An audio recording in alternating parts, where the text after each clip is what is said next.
முடித்தவுடன் மறுநாள் பத்திரிகைகள்ல சில அமைப்புகள் அதெல்லாம் விளம்பரம் கொடுத்திருக்காங்க. அஞ்சல் தலை வெளியிட உதவி ஐயா ஸ்டாலினுக்கு நன்றி அப்படின்னு போட்டாங்க. இதுதான் ரொம்ப ஆச்சரியம். சில நிறுவனங்கள்ல உள்ள உற்பத்தி செய்யற பொருளை ஒரு குறிப்பிட்ட நிறுவனம் உற்பத்தி செய்யும், தரமா உற்பத்தி செய்யும். அதெல்லாம் பேக் ஆகி வெளியில வரும். வெளியில வந்தவொன்னு 2 பேர் ரெடியா நிற்பான் லேபிள் ஓட்டுறதுக்கு. அவன் வேற கம்பெனி லேபிள் அதை ஓட்டி அனுப்பிச்சிட்டே இருப்பான். அந்த மாதிரி இதுக்கும் ஸ்டாலினுக்கும் சம்பந்தம் இல்லைங்க. எனக்கு ஸ்டாலின் மேல எந்த கோபம் இல்லை, திமுக மேல கோபம் இல்லை. இத்தனை ஆண்டுகள்ல பேரரசர் பெரும்பிடுகு முத்தையருக்கு அஞ்சல் தலை வெளியிட வேண்டும் என்று திமுக தரப்பில் நாம் வாக்களித்து சட்ட பாராளுமன்றத்துக்கு அனுப்பிச்ச 40 எம்பிக்கள்ல ஒரு எம்பி கூட நாடாளுமன்றத்தில் பேசியதில்லை. ஒரு எம்பி பிரதமரை தனியாகவோ அஞ்சல் துறை அமைச்சரை தனியாகவோ சந்தித்து எந்த ஒரு எம்பியும் அக்கா கனிமொழி உட்பட TR பாலு உட்பட முன்னாள் அமைச்சர் R ராசா உட்பட இந்த சமூகத்தையே சார்ந்த பாராளுமன்ற உறுப்பினர்கள் இருக்கிறார்களா என்று தெரியாது. இருந்தால் அவர்கள் உட்பட அஞ்சல் துறை அமைச்சரை சந்தித்து பேரரசர் பெரும்பிடுகு முத்தையருக்கு ஒரு அஞ்சல் தலை வெளியிட வேண்டும் என்று இதுவரை ஒரு கோரிக்கை கூட திமுக வைத்ததில்லை, எதுவுமே செய்ததில்லை. தமிழக முதலமைச்சர் டெல்லி போறப்ப எல்லாம் இதை ஒரு கோரிக்கையாக அவர் பேசியதே இல்லை.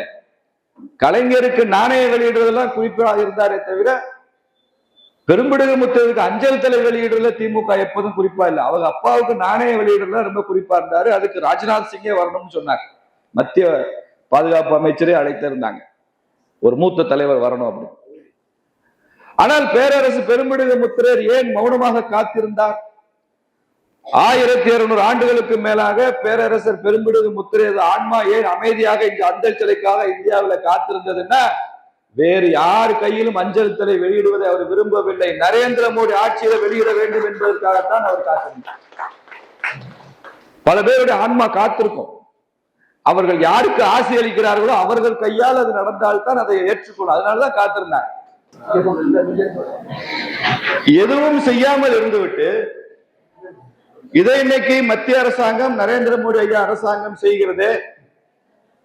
உடனே இந்த வாக்குகள் எல்லாம் ஓட்டெல்லாம் அங்கிட்டு போயிடும் என்றதுக்காக அவசரமா ரூம் போட்டு யோசிச்சு பத்திரிகையில விளம்பரம் கொடுக்க வச்சு அவங்க அந்த பாராட்டை எடுத்துக்கொண்டு போறாங்க. யாராவது பிள்ளை பார்த்தா அவங்க இனிஷியல் போட்டுக்கிறதுக்கு தயாரா இருக்காங்க. அதான் இன்றைக்கு உள்ள ஆட்சியாக தமிழ்நாட்டில். நான் இந்த இடத்துல அரசியல் பேசுவதற்காக பயன்படுத்திக் கொள்வதற்காக இதை சொல்லவில்லை. எது நடந்தது என்ற உண்மை புரிய வேண்டும் என்பதற்காக நான் சொல்லுவேன். எது நடந்தது என்ற உண்மை புரியும். எனக்கு பல்வேறு கோரிக்கைகளை பேராசிரியர் சந்திரசேகர் வச்சிருக்கிறார்.